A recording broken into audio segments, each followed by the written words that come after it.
Hello दोस्तों, मैं हूं निशान सिंह, आपका मेंटर्स, और आपका स्वागत है आपके अपने चैनल डिफेंस ट्यूटर में। तो आज की इस वीडियो में हम पढ़ने वाले हैं एयरफोर्स में आए हुए कुछ प्रीवियस ईयर के क्वेश्चंस को। यह प्रीवियस ईयर क्वेश्चंस का पार्ट 1 है और आज का चैप्टर होगा हमारा सीक्वेंस एंड सीरीज के।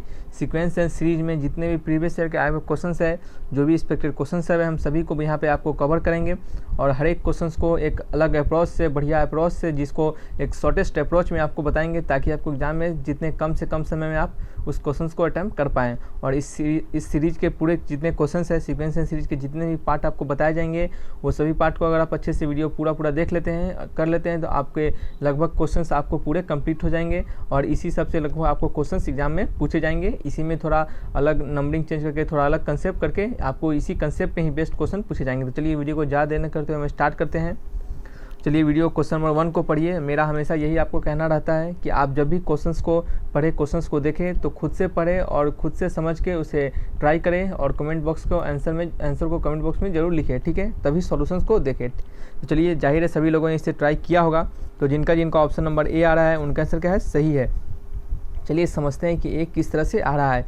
इस क्वेश्चन में आपको यही कहा जा रहा है कि पहले किसी एपी का फर्स्ट 10 टर्म का सम है वो 4 टाइम्स है फर्स्ट 5 टर्म के, ठीक है। किसी एपी के फर्स्ट 10 टर्म का जो सम है वो इक्वल है 4 टाइम्स उनके फर्स्ट 5 टर्म के, उनके सम ऑफ फर्स्ट 5 टर्म के, यानी सम ऑफ 10 टर्म्स। यहाँ पे फर्स्ट लिखना चाहिए क्योंकि फर्स्ट है, और अगर फर्स्ट नहीं लिखते हैं तो लास्ट से भी आ सकता है, इसके कारण हमारा क्वेश्चन गलत हो सकता है, ठीक है। Sum of first 10 terms equal to 4 times of sum of first 5 terms, ठीक है। और ये क्या करेंगे, इसको 4 के इक्वल कर देंगे, n equal to 4 times of, यही आपको दिया गया है, ठीक है, गिवन है आपका यही। और आपको कहा जा रहा है कि फर्स्ट टर्म p दिया गया है और कॉमन डिफरेंस q दिया गया है। तो आपको क्या करना है, इसको फर्स्ट टर्म 10 टर्म का आपको सम लगाना है, n/2 इंटू 2 इंटू a कितना दे रहा है, p दे रहा है, 2 इंटू a प्लस n-1 यानी 10-1 9 into q equal to 4 times हमें क्या दे रहा है, 5/2 इंटू 2a 2p, a के जगह पे p है, प्लस n-1 यानी 5-1 यानी 4 इंटू q, ठीक है। देखिए आपको ये किस तरह से अप्रोच आ रहा है, आपको समझ में आना चाहिए। सम ऑफ एपी किस निकालते हैं, एपी का सम किस तरह होता है, n/2 into 2a plus n-1 into D, इसी पे बेस्ट किया जाता है, इसी बेस्ट पे आपको निकाला सम ऑफ 10 टर्म और सम ऑफ 5 टर्म्स निकाला जा रहा है। ये तो सबको याद रहता है, ऐसे आप इसको नोट कर सकते हैं। तो चलिए इसे बनाते हैं हम। अब क्या करेंगे, यहाँ पे ये 5 टाइम्स कट जाएगा और ये 5 से इधर 5 कट जाएगा, ये 2 से इधर कट जाएगा, ठीक है। तो 2p plus 9 into q equal to 4p plus 8 into q. ये सब्ट्रैक्ट करेंगे तो 2p इक्वल टू क्या हो जाएगा, बताइए। सब्ट्रैक्ट करने पर क्या होगा, p से p सब्ट्रैक्ट करेंगे तो 2p इक्वल टू क्या हो जाएगा, बताइए, q हो जाएगा। तो यहाँ से p upon q equal to क्या आ गया, ये q इधर आ गया और ये 2 इधर चला गया, ठीक है। तो 1/2 यानी 1:2 हो गया, ठीक है, 1:2।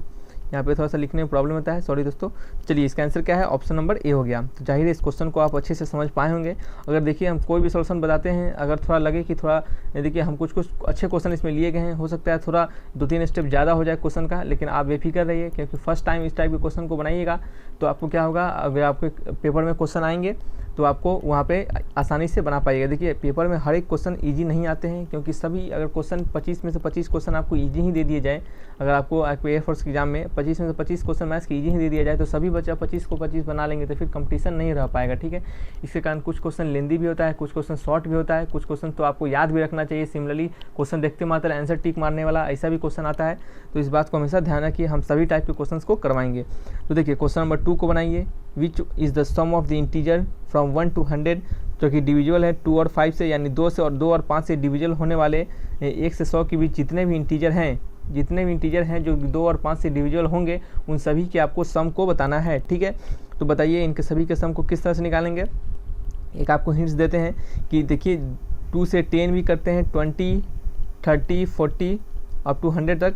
देखिए ये जितने टर्म है अभी आपको जो लिखे हुए हैं हम, वो 2 से भी करते हैं, 5 से भी करते हैं, यानी जब भी सम करेंगे 2 से डिविजुअल होने वाले सम 1 से 100 की भी जब भी करेंगे तो 10, 20, 30, 40 सभी उसमें आ जाएंगे। सिमिलरली जब हम 5 से डिविजुअल करने वाले सम करेंगे 1 से 100 के बीच, तो उसमें भी 10, 20, 30, 40 सभी आ जाएंगे। तो यानी 10 जो आपके ये नंबर है 10, 20, 30, 40 अप टू 100 तक जितने भी 10-10 डिजिट के नंबर आएंगे, उसका 40 का 50, 60 इस तरह, तो वो क्या होंगे, 2 बार ऐड हो जाएंगे, एक बार 2 में एक बार 5 में, ठीक है। तो आपको क्या करना है, एक बार उसमें से सब्ट्रैक्ट कर देना है। यानी आपको इस क्वेश्चन के अप्रोच क्या होंगे कि आपको सम निकालना है, क्या निकालना है, आपको सम निकालना है इस 2 से डिवीजन होने वाले उसको सम करना है 5 से डिवीजन होने वाले को, और उसमें सब्ट्रैक्ट करना है सम जो 10 से डिवीजन होते हैं। आप इस तरह इतना कर लेते हैं आप, इसके सॉल्यूशंस की ओर चले जाइएगा। ये सिंपलेस्ट अप्रोच है, आप इस अप्रोच से बनाइएगा तब आप क्वेश्चन आसानी से बना पाइएगा। ठीक है, तो बनाइए खुद से आप, हम फिर से आपको समय दे रहे हैं, आप बनाइए और बना के कमेंट बॉक्स में आंसर जरूर लिखिए। ठीक है, चलिए दोस्तों, सभी लोगों ने बनाया होगा इसे। आपको जो भी क्वेरी हो रहा है आप हमें बताइए बेझिझक, हम सभी का कमेंट का जवाब देते हैं और आपका कमेंट का जरूर जवाब देंगे, और आपको जरूर सॉल्यूशन, आपको इसका जो भी आपका क्वेश्चन होंगे उन सभी के सॉल्यूशन हम देंगे। ठीक है, तो चलिए हम इसको ट्राई करते हैं। तो जिनका ऑप्शन नंबर आ रहा होगा बताइए क्या हो रहा होगा, 3050 ऑप्शन नंबर सी, उनका आंसर क्या है, सही है। चलिए निकालते हैं हम सम, ऐसे सम इंटीजर हम निकालते हैं जो 2 से डिविजिबल है। सम ऑफ इंटीजर 1 से 1 to 100 जो कि डिविजुअल हैं बाई 2, जो कि 2 से डिविजुअल हैं, और 2 से डिविजुअल होने वाले के कितने ऐसे नंबर होंगे इसको निकालना पड़ेगा हम। तो इसको फार्मूला होता है n/2 into 2a plus n-1 into D. आपको n निकालना है, a निकालना है, d निकालना है। तो कैसे निकलेगा, आपको जो 2 से डिविजुअल होने वाले हैं वो कहाँ से, जब 2 से डिविजुअल होंगे, जो भी नंबर 2 से डिविजुअल होंगे 1 से 100 के बीच, वो सबसे पहला नंबर क्या होंगे, 2 होंगे, यही 2 से डिविजुअल होंगे, फिर 4 होंगे, फिर क्या होंगे, 6 होंगे, 8 होंगे, 1 तो हो नहीं सकते, 1 थोड़ी 2 से डिविजिबल होगा, नहीं होगा, तो 1/2 हो जाएगा ना ये। तो चलिए आपको पहला क्या टर्म निकल गया, a तो निकल गया, 2 निकल गया, d किस तरह निकालेंगे, 4 - 2 यानी 2, आपका d भी निकल गया, a है 2, d है 2, और आपको क्या निकालना है, n निकालना है। n किस तरह से निकलेगा बताइए, आपको लास्ट टर्म दिया हुआ है 100 जो कि 2 से डिविजिबल है, 100 इक्वल टू क्या करेंगे बताइए, first term a plus n-1, n निकालना है, इंटू d कितना है, 2 है, तो 2 प्लस 2n-2, 2 से 2 कट जाएगा, और ये क्या है 100 के बराबर, यानी 100 इक्वल टू 2 इंटू n। तो आपको n इक्वल टू क्या आ गया बताइए, n इक्वल टू यहाँ से क्या आ गया, 50 आ गया, क्या आ गया, n इक्वल टू 50 आ गया। तो आपका n का वैल्यू पता चल गया, 50 पता चल गया। आपको सिमिलरली इसी तरह जब 5 से डिविजल होने की बात करेंगे तो यहाँ क्या हो जाएगा, 5 हो जाएगा, यहाँ क्या हो जाएगा, 10 हो जाएगा, 15, यही 5 से डिविजल हो जाएंगे। तो 5 का पहला टर्म a इक्वल टू 5 और b इक्वल टू क्या, सॉरी d इक्वल टू क्या हो जाएगा, 10 आ जाएगा, और लास्ट टर्म जो डिविजल होगा वो 100 होगा। तो यहाँ से आप क्या कीजिएगा, आप n का वैल्यू फाइंड कर लीजिएगा। इसी तरह आपको हम a का वैल्यू फाइंड करके दिखा दिए, पहले 2 वाले के लिए यानी सम ऑफ 2 के लिए जो भी a, b, a, d और n का जो वैल्यू है आप ये फाइंड करके हम दिखा दिए आपको। इसी तरह आप सिमिलरली 5 और 10 का वैल्यू निकाल लीजिएगा। ठीक है, तो चलिए क्वेश्चंस को हम बनाते हैं। तो यहाँ पे क्या करेंगे, n का वैल्यू आपको कितना है, n का वैल्यू आपको 50 आया है, तो 50/2 इंटू 2 इंटू 2 प्लस 50 में से 1 गया तो कितना हो गया, 49 इंटू 2, और इसे जब आप कैलकुलेट कीजिएगा तो कितना होगा बताइए, ये हो जाएगा 25, 4 प्लस 18, 9, 98 हो जाएगा। ठीक है, अब इसे सम करने के बाद आपको आएगा 2550। ठीक है, 2550। ठीक है, ये आ गया। अब आपको क्या निकालना है, सम क्या निकालना है, sum divisible sum of integer, integer का सम निकालना है, जितने भी इंटीजर हैं जो कि डिविजिबल हैं बाई 5। ठीक है, कहाँ से, 1 से 100 के बीच का ही निकालना है आपको। तो n/2 कीजिएगा, n/2 into 2a plus n-1 into d, sorry दोस्तों n-1 एक साथ लिखाता है, n-1 इंटू डी। अब आपको क्या करना है, n का वैल्यू यहाँ से आपको जिस तरह बताया है इस तरह से निकालिएगा। n का वैल्यू कितना आ जाएगा, यहाँ पे 20 आ जाएगा, 20/2 किस तरह से आएगा पता है ना आपको। देखिए लास्ट डिविजल होने वाला टर्म लास्ट 100 है, और फर्स्ट टर्म क्या है, n के 5 होंगे, और n-1 और d कितना है 10, 5, 10, 15, यही ना डिविजल होंगे 5 से, तो इसमें से सब्ट्रैक्ट कीजिएगा तो क्या आ जाएगा, 5 आ जाएगा। ठीक है, तो 5 कर देंगे यहाँ पे, तो ये हो जाएगा 5 प्लस 5n माइनस 5, 5 से 5 कट जाएगा, ये 100 हो गया। तो यहाँ से क्या पता चल गया, n इक्वल टू 100/5 यानी 20। तो देखिए ये एक सिंपल सा अप्रोच है, आपको इसी तरह बनाना है। तो चलिए हम समझाते हैं आपको क्या करना है। आप 20/2, 2 इंटू 5 प्लस n में से क्या गया, 20 में से 1 गया, 19 इंटू 5, और इसको कैलकुलेट किया जाए तो 1050 आ जाएगा। ठीक है, आपको अब क्या निकालना है, sum of integer divisible by 10 जो 10 से डिविजल हो। देखिए ये तो इसमें थोड़ा सा लिखने में प्रॉब्लम होता है, इसके कारण राइटिंग थोड़ा अच्छा नहीं बन पा रहा होगा, फिर भी आप समझिए, हमारे बातों को सुनते चलिए, आपको सब समझ में आएगा। ठीक है, वैसे तो दिख रहा होगा। ठीक है, सम ऑफ इंटीजर डिविजल बाई 10, उसी तरह आपको 10 n/2 यानी 10/2 इंटू 2 इंटू a का वैल्यू कितना होगा, 10 होगा, प्लस n-1 यानी 10-1 9 इंटू d का वैल्यू कितना होगा, 10, 20, 30 इसी तरह होगा। तो 10, 20, एक 10 है, दूसरा 20 है, तो ये डिविजल क्या होगा, इसका d कितना आएगा, d आएगा 20-10 यानी 10 आ जाएगा। ठीक है, तो आप समझिए इस बात को, ये सब सिंपल चीज़ है, आपको समझ में आना चाहिए सब। ठीक है, तो ये हो गया, और इसको वैल्यू निकालिएगा तो कितना आ जाएगा वैल्यू बताइए, 550 आ जाएगा। ठीक है, तो आपको क्या निकालना है, रिक्वायर्ड, जो आपको रिक्वायर्ड सम होंगे, जो बचे हुए सम क्या होंगे बताइए। जो 2 से डिविजुअल होने वाले सम, 2 से डिविजुअल होने वाले सम कितने थे, 22550, उसमें जोड़ेंगे, क्या जोड़ेंगे 1050, उसमें से सब्ट्रैक्ट करेंगे 550। आपको हमने यही बताया था, इसी अप्रोच से निकालना है। तो इसको जब सब्ट्रैक्ट कीजिएगा तो 3050 आ जाएगा, यानी ऑप्शन नंबर क्या आएगा, ऑप्शन नंबर सी आ जाएगा। ठीक है, देखिए ये सिंपलेस्ट अप्रोच है, आप इसी तरह बनाइए। ठीक है, इस तरह बनाइएगा, आपको एग्जाम में कभी क्वेश्चन नहीं फंसेंगे। हमने आपको क्वेश्चन्स को बता रहा है, आपको समझाना पड़ रहा है हमें, इससे कारण थोड़ा इसमें टाइम लग रहा है। नहीं तो अगर सिर्फ हमें बनाना था तो एकदम सिंपल, इतना लिखते भी नहीं हम, एकदम बहुत सा स्टेप को तो हम मन में कर सकते हैं। ठीक है, बहुत सारे स्टेप को मन में कर सकते हैं। जैसे ये स्टेप लिखने की कोई ज़रूरत नहीं है, ये स्टेप लिखने की कोई ज़रूरत नहीं है। आप सिंपलेस्ट क्या करना था आपको, जो बताया था हमने, सेकेंड वाले +5 वाले -10 वाले, इतना आपको ध्यान में रखना था। आप बस आपको 2 को कैलकुलेट किस तरह कीजिएगा, ये एक स्टेप यहाँ हो गया, दूसरा स्टेप यहाँ हो गया, फिर ये स्टेप, फिर ये स्टेप, फिर ये स्टेप, फिर ये स्टेप हो गया। अब आप बस लास्ट में ये दोनों स्टेप को अप्लाई करना है, आपका सॉल्यूशन सिंपली आ जाएगा। ठीक है, एग्जाम में उतना हर चीज़ लिख के नहीं बनाना है। तो चलिए नेक्स्ट क्वेश्चन को समझते हैं। Insert 3 arithmetic means between 3 and 19। आपको 3 और 19 के बीच में 3 अर्थमेटिक मीन्स को आपको इंसर्ट करना है। तो बताइए किस तरह से इस टाइप के क्वेश्चंस को बनाइएगा। वैसे इस टाइप के क्वेश्चंस आपने बनाए होंगे, अगर बनाए होंगे तो ट्राई कीजिए, नहीं बनाए होंगे तो हम यहाँ पे आपको बताएंगे। ठीक है, तो जाहिर है सभी लोगों ने ट्राई किया होगा, तो जिनका ऑप्शन नंबर आ रहा है बी, उनका आंसर क्या है, सही है। हम लेट करते हैं, A1 A2 A3 be the क्या है 3 AM बिटवीन 3 and 19। 3 और 19 के बीच क्या है, ये 3 अर्थमेटिक मीन है। अगर आपको 3 अर्थमेटिक मीन दे दिए हैं तो आपको AP क्या होंगे बताइए। अब AP हो जाएंगे 3 A1 A2 A3 और 19, यही आपके AP हो गए। अर्थमेटिक मीन दिए हैं, अगर 3 अर्थमेटिक मीन इसके अंदर डाल देते हैं तो आपका सीरीज AP का सीरीज पता चल गया, क्या हो गया, ये आपका AP का सीरीज हो गया। ठीक है, ये आपका AP का क्या हो गया, सीरीज हो गया। आपको लिख देंगे यहाँ पे सीरीज ऑफ AP, ये ठीक है, AP का सीरीज हो गया। अगर आपको यहाँ से अगर D निकालना हो, कॉमन डिफरेंस निकालना हो AP का, तो किस तरह निकालिएगा, B - A अपॉन n+1, जहाँ B क्या है, B है ये 19 टर्म होंगे यहाँ पे, B लास्ट वाले होते हैं और A क्या होते हैं, फर्स्ट वाले होते हैं, और N क्या होते हैं, जितने नंबर ऑफ AP हैं, कितने नंबर ऑफ AP हैं इनके बीच, 3 number of AP। Arithmetic mean कितने हैं, सॉरी 3 अर्थमेटिक मीन है, तो यहाँ क्या हो गया 3, तो B कितना है 19 माइनस कितना है 3 अपॉन 3 + 1, ये कितना होगा 16 अपॉन 4, ये कितना हो जाएगा 4 आ जाएगा। ठीक है, तो आपको A1 कितना निकलेगा AP, जो पहला टर्म क्या निकलेगा अर्थमेटिक मीन का, A + D यानी 3 प्लस क्या होंगे 4 यानी 7, और A2 कितना निकलेगा, A + 2D यानी 3 + 2 × 4 यानी 8 + 3 कितना होगा 11 हो जाएगा, और A3 इक्वल टू कितना निकलेगा, A + 3D इक्वल टू 3 + 3 × 4 यानी 4 3 12 + 3 कितना हो गया 15 हो गया। ठीक है, ये आपका क्या हो गया 3 अर्थमेटिक मीन हो गया, यानी ऑप्शन नंबर बी हो गया। अगर आपको लग रहा है कि थोड़ा फास्ट बता रहे हैं हम, तो वीडियो को पॉज कीजिए, सॉरी वीडियो पॉज कीजिए बोल रहे हैं, वीडियो को आप स्लो करके देखिए, नॉर्मल स्पीड से थोड़ा सा कम कर लीजिए स्पीड, तब आपको देखिए। अगर आपको लग रहा है नॉर्मल स्पीड से है, इससे ज़्यादा स्पीड होना चाहिए, तो आप कमेंट बॉक्स में लिखिए कि हाँ सर थोड़ा सा और स्पीड में पढ़ाइए, हमें इतना स्पीड समझ में आता है। तो जितना स्पीड अगर पढ़ने की कोशिश कीजिएगा, आपका दिमाग उतना ही ज़्यादा ब्रेन आपका तेज होगा। तो चलिए नेक्स्ट क्वेश्चन को समझते हैं। The third term of GP is 4। आपको किसी भी GP का तीसरा टर्म T3 = 4 दे रहा है, आप T3 को क्या लिख सकते हैं, A × R² लिख सकते हैं। आप किसी भी GP के किसी भी टर्म को इसी तरह लिखते हैं, A × R⁴ (n-1) करते हैं, Tn इक्वल टू, और T के जगह पे 5 डालते हैं, T के जगह पे 5 अगर डालते हैं तो क्या हो गया A × R⁵ 5 - 1 यानी AR⁴ T की जगह पे 3 डालते हैं, A × R⁵ 3 - 1 equal to AR², वही हमने यहाँ किया है।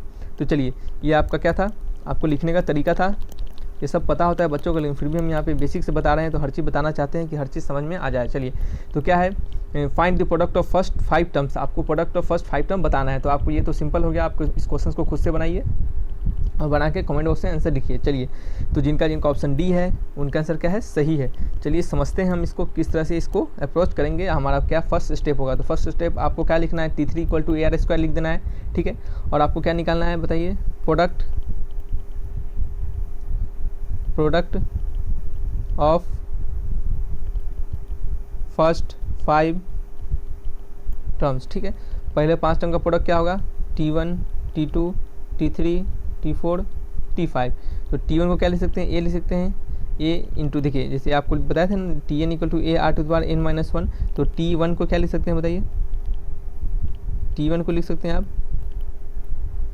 T1 को क्या लिख सकते हैं, a into r to power n की जगह पे 1 - 1 यानी a into r to power 0, anything power 0 क्या होता है 1 होता है, यानी a इंटू 1 इक्वल टू क्या हो गया a हो गया। इस तरह आप T1 को a लिख सकते हैं, T1 को a लिख सकते हैं। देखिए बहुत बच्चे को तो ये बोरिंग लग रहा होगा कि इतना सर क्या है बता रहे हैं, ये तो सब समझ में आ रहा है। तो ठीक है, आपको बोरिंग लग रहा है हम जान रहे हैं, क्योंकि आपको ये सब पता है। जिन लोगों को नहीं पता है उनके लिए ये सब बताया जा रहा है, ठीक है। तो चलिए आप थोड़ा सा फास्ट करके देखिए, आपको तब समझ में आएगा और अच्छे से आपको जल्दी जल्दी कवर हो जाएगा सब, ठीक है। T2 क्या हो गया, a इंटू आर हो गया, a इंटू क्या हो गया बताइए, a इंटू आर हो गया। T3 क्या हो गया, a आर स्क्वायर, और T4 क्या हो गया, a into r to the power 4, r to the power 3 हो गया, इंटू a इंटू T5 क्या हो गया, आर पे पावर 4 हो गया। तो कितने a है, 1 2 3 4 5 a है, a टू द पावर 5, और r कितने हैं 4 3 7 8 9 1 10, 8 पे पावर 10 हो गया। तो a इंटू आर स्क्वायर के पावर 5 हो गया, और ये आर स्क्वायर का वैल्यू कितना है बताइए, 4 दिया गया हुआ है। कितना दिया गया है, 4 दिया गया हुआ है यहाँ से, तो क्या हो गया 4 टू द पावर 5। तो 4 टू द पावर 5 को आप क्या लिख सकते हैं, 2 टू द पावर 10, और 2 टू द पावर 10 का वैल्यू तो सभी को याद रहता है 1024, क्या होंगे 1024। तो ऑप्शन नंबर क्या हो गया, डी हो गया। तो चलिए ये क्वेश्चन आपको समझ में आया होगा, कितना सिंपलेस्ट अप्रोच से आपको हम बताए हैं। बस इसी अप्रोच को फॉलो कीजिए, आपको क्वेश्चन आसानी से सॉल्व कर पाइएगा, ठीक है। और आप बताइएगा कि इस चैप्टर को ख़त्म होते ही आपको हमने क्वाड्रेटिक इक्वेशन का पूरा बता चुका है हमने बहुत सारे क्वेश्चंस को। इसी तरह आपको अर्थ में ये APGP जो आपका ये सीरीज एंड सीक्वेंस है इनको बता दिया हमने। इसके बाद आपको कौन सा चैप्टर चाहिए आप कमेंट बॉक्स में जरूर लिखिए, ठीक है। नेक्स्ट क्वेश्चन की ओर बढ़ते हैं। ये हमारा नेक्स्ट क्वेश्चन है, इसे बहुत बच्चे ने पढ़ा होगा, बहुत बच्चे हमारे बात सुनते नहीं है, सिर्फ पढ़ते हैं। अच्छा चीज़ है, आप बात भी सुनिए, पढ़ाई भी कीजिए। चलिए ठीक है, तो इस क्वेश्चन को बनाइए। बहुत सारे ने तो बना के रख दिया होगा अभी तक, तो बनाया होगा तो कमेंट बॉक्स में जरूर लिखिएगा। इसको बिना कमेंट बॉक्स में लिखे जाइएगा नहीं, आपको तभी समझ में आया कि हाँ आप हम देखेंगे बहुत सारे बच्चों का कमेंट किनका किनका क्या है, और उन्हें हम स्टार देंगे, ठीक है। चलिए नेक्स्ट इस क्वेश्चन को पढ़ते हैं और समझते हैं इस क्वेश्चन में क्या करना है। तो पहले तो इसका आंसर बताते हैं कि जिनका जो लोग बना लिए होंगे उनके लिए इसका आंसर देना चाहते हैं हम। तो जिनका आंसर ऑप्शन नंबर डी है, उनका आंसर क्या है, बिल्कुल गलत है, बिल्कुल गलत है, क्योंकि वो आंसर ही गलत है। तो क्या आंसर है बताइए, इसका आंसर क्या है, ऑप्शन नंबर ए है। चलिए समझते हैं इसको किस तरह से बनाएंगे। आपको कहा जा रहा है कि किसी भी दो नंबर का, किसी दो नंबर है, कोई ए बी कोई नंबर है, उसके अर्थमेटिक मीन है, यानी ए जो है, ए को हम अर्थमेटिक मीन को ए करते हैं, ए लिखते हैं, एक जो है उनके ज्योमेट्रिक मीन से 2 ज़्यादा है, यानी G+2 है, ए जी क्या है G+2 है, और उसके जो ज्योमेट्रिक मीन है, GM है, वो क्या है, हार्मोनिक मीन से 1.6 ज़्यादा है, यानी G = H + 1.6 यही है। और आपको पता है एक रिलेशन है अर्थमेटिक, हार्मोनिक और ज्योमेट्रिक मीन में, G² = A × H। ये रिलेशन सबको याद होते हैं, और ये कहाँ से आते हैं आपको बता दें कि देखिए G = √AB होता है, आपको पता है, A = क्या होता है, A + B/2 होता है, और H = क्या होता है, 2 × AB/A + B। और अगर आप इस तीनों को सॉल्व कीजिएगा मिला के एक साथ, ठीक है, इस तीनों को एक साथ मिला के अगर सॉल्व कीजिएगा, देखिए यहाँ से AB का वैल्यू डालिएगा, यहाँ से 2A करके, यानी H = क्या लिखिएगा 2, और AB की जगह क्या लिखिएगा G², और यहाँ से AB की जगह पे क्या लिखिएगा बताइए 2 × A, 2 से 2 कट जाएगा, और G² को क्या आ गया A × H। आपको रिलेशन ला ही दिए हम। चलिए तो चलिए यहाँ से ये रिलेशन आता है, क्योंकि आपको रट्टा नहीं मरवाना चाहते, हम चाहते हैं कि आप हर चीज़ याद करके रखिए, आपको समझ में भी आए, कंसेप्ट के साथ आप याद करके रखिए। देखिए रटना तो जरूरी होता ही है, लेकिन कंसेप्ट के साथ रटिए, वो आपको ज़्यादा दिन याद रहेगा, ठीक है। चलिए समझते हैं क्या करना है हमें। अब हमें करना है कि G² = A × H आ गया। अब आपको क्या करना है, जितने भी G और A हैं सभी को आप H के टर्म में डाल दीजिए, ठीक है। तो A = आपको दिया हुआ है, अगर A = आपको दिया हुआ है, क्या दिया है बताइए, हमें तो दिख रहा है दिया हुआ है, G = G+2 दिया हुआ है, ठीक है, A = G+2, और G का वैल्यू H + 1.6 दिया हुआ है +2, तो इसको क्या लिख सकते हैं, H + 3.6। आपको A का वैल्यू पता चल गया, किसके टर्म में, हमारे टर्म में नहीं, G के टर्म में नहीं, H के टर्म में पता चल गया। किसके टर्म में पता चल गया, H के टर्म में पता चल गया। तो ध्यान से सुनते रहिए, हम गलत भी बोल देंगे, आपको क्या करना है, आपको सुनते रहना है कि हम गलत तो कहीं नहीं बोल रहे हैं, ठीक है। हम आपको फिर उसको सुधार कर भी बताएंगे आपको कि क्या हम यहाँ पे अभी गलत बोले थे, ताकि आपको ध्यान आपको एक ही जगह लगा रहे, इधर उधर दिमाग न भटके, ठीक है। तो A का वैल्यू कितना हो गया आपका, H + 3.6 हो गया, H + 3.6 हो गया। तो चलिए H + 3.6 आपको A का वैल्यू पता चल गया। अगर आपको जितने भी टर्म यहाँ दिए हुए हैं, G को H के टर्म में डालिए, G को H के टर्म में डालेंगे तो क्या होगा, H + 1.6 का स्क्वायर = क्या हो गया, A की जगह क्या डालेंगे, H + 3.6 इंटू क्या होंगे, H हो जाएगा, ठीक है। और आपको क्या करना है, इसे क्या करते हैं, इरेज कर देते हैं हम। चलिए चलिए अब क्या करना है, now we have to solve. अब आपको सॉल्व किस तरह करेंगे, अब आपको इसको सॉल्व करने का सिंपली अप्रोच क्या है, इसको आप क्या करना है, अब आपको तोड़ देना है। क्या करना है, इसको सिंपली तोड़ देना है। तोड़ देना का मतलब हाथ को नहीं तोड़ना है, इसको आपको क्या करना है, इसको फैक्टराइज करना है। तो h प्लस 1.6 का स्क्वायर को किस तरह से फैक्टराइज कीजिएगा, तो h स्क्वायर प्लस 1.6 का स्क्वायर कितना आता है बताइए, 2.56 आता है। कितना आता है, 2.56। तो लिखेंगे यहाँ पे हम 2.56 प्लस क्या करेंगे, 1.6 का स्क्वायर हो गया। अब 2 इंटू 1.6 3.2 इंटू एच हो गया। ठीक है, अब आपको इसको इक्वल करना है H square plus 3.6 into H. H square से एच स्क्वायर कट गया। ठीक है, एच स्क्वायर से एच स्क्वायर कट गया। अब आप क्या कीजिएगा, यहाँ पे लिखिएगा 2 पॉइंट क्या है आपका, देखिए तो 2.56 प्लस क्या है 3.2h प्लस क्या है 3.2h इक्वल टू 3.6h। ठीक है, यही है इक्वल टू 3.6h। मार्कर का प्रॉब्लम हो जाता है, इक्वल टू 2.h। ठीक है, चलिए आपको क्या कीजिए, इसको सब्ट्रैक्ट कीजिए। तो क्या हो गया 0.4h इक्वल टू क्या आ गया 2.56, और यहाँ से h का वैल्यू कितना आ गया बताइए, h का वैल्यू आ गया 2.56 अपॉन 0.4। इसको क्या कीजिएगा, आप डिवाइड कीजिए, आपका वैल्यू आ जाएगा कितना आएगा, 0.4 नहीं आएगा 6.4 आएगा। क्या आएगा, 6.4 आएगा। तब आपको h का वैल्यू पता चल गया। आप क्या कीजिए, a का वैल्यू किस तरह निकालिएगा, a का वैल्यू निकालने का हमने सिखाया था। यहाँ पे a का वैल्यू क्या डाला था, h प्लस 3.6। a का वैल्यू क्या डाला था हमने, h प्लस 3.6। h का वैल्यू कितना है 6.4 प्लस 3.6, ये 6 3 9 और 6 4 10, यानी कितना हो गया बताइए, 10 हो गया। g का वैल्यू कितना डाला था हमने, h प्लस 1.6। h का वैल्यू कितना है 6.4 प्लस 1.6, यानी 6 1 7 और 1 8 हो गया। ठीक है, अब आपको पता चल गया। और a का वैल्यू क्या होता है बताइए, a plus b by 2 equal to 10 है। तो यहाँ से a प्लस b का वैल्यू कितना चल गया 20। क्या पता चल गया, 20 पता चल गया। अब आपको क्या करना है, अब आपको निकालना है कि जब a प्लस बी का वैल्यू 20 पता चल गया और g का वैल्यू कितना है 8 है, और g को आप क्या लिखते हैं, ab, यही लिखते हैं ना, root under a b, g equal to root under a b equal to 8 है। तो यहाँ से ए बी का वैल्यू कितना चल गया 64, और a प्लस बी का वैल्यू आपको 20 दिया है। a माइनस बी का वैल्यू निकाल लीजिए। a माइनस बी का स्क्वायर इक्वल टू वैल्यू क्या होता है, a प्लस बी का होल स्क्वायर माइनस 4ab। ये सभी बच्चों को याद रहते हैं। और a प्लस बी का वैल्यू कितना है 20 का स्क्वायर माइनस 4 इंटू 64। 20 का वैल्यू कितना है 400 माइनस 256, इसको सब्ट्रैक्ट कीजिएगा 144। a माइनस बी का रूट अंडर, तो a माइनस बी कितना आ गया बताइए 12 आ गया। कितना आ गया बताइए 12 आ गया, 12 आ गया। a minus b equal to 12।